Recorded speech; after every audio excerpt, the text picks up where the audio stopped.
दिल्ली का नेतृत्व मिल नहीं रहा है, मिलने के लिए समय नहीं दे रहा है, तो ये बेइज्जती है। एक इतने बड़े सीनियर नेता की एक तरीके से बेइज्जती है। उनसे उनकी तकलीफें नहीं पूछी गई, उनसे टिकट के वितरण में कोई सलाह नहीं ली गई। वो अपने समाज के लोगों के, प्रदेश के लोगों के काम नहीं करवा पा रहे थे। ऐसी बातें भी उन सब के सामने वो आ रही थी। वो कह रहे थे कि मोदी जी ने मुझे 7 सीटों की जिम्मेदारी दी है, तो उनका जो तात्पर्य हम समझे या प्रदेश की जनता समझे कि ये सातों की सातों सीटों में मेरा कोई राय नहीं है, मुझसे कुछ नहीं पूछा गया। दादागिरी के साथ में पार्टी आला कमान पे हम पे ये जो है टिकटें थोपी गई हैं, और उसके बावजूद भी जो हालात प्रदेश में बने हुए हैं, आप बताइए। टोंक के अंदर एक हेड कांस्टेबल बजरी माफिया ने उसकी हत्या कर दी। ये सरकार चुप है। आप चूरू की घटना को ले लो, जयपुर की घटना को ले लो, जोधपुर की घटना को ले लो।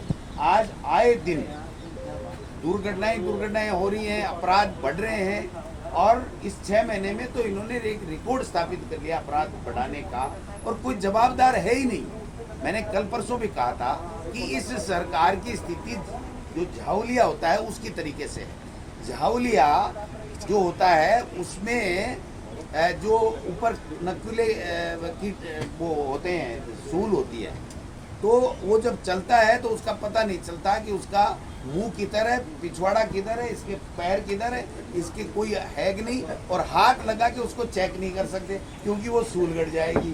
तो ये स्थिति है कि सरकार को चला कौन रहा है, और ये सरकार चल कैसे रही है, ये काम क्या कर रही है 7 महीने से। ये प्रदेश की जनता में एक कौतूहल और एक बना हुआ है, सवाल बना हुआ है कि ये कर कौन रहे, क्या कर रहे हैं। और मैं समझता हूँ कि दिया कुमारी जी का भी दूसरे लोग पढ़ेंगे, और जो मुझे पता लगा है कि प्रयास किए जा रहे हैं कि वित्त मंत्री दिया कुमारी जी बजट नहीं पढ़े।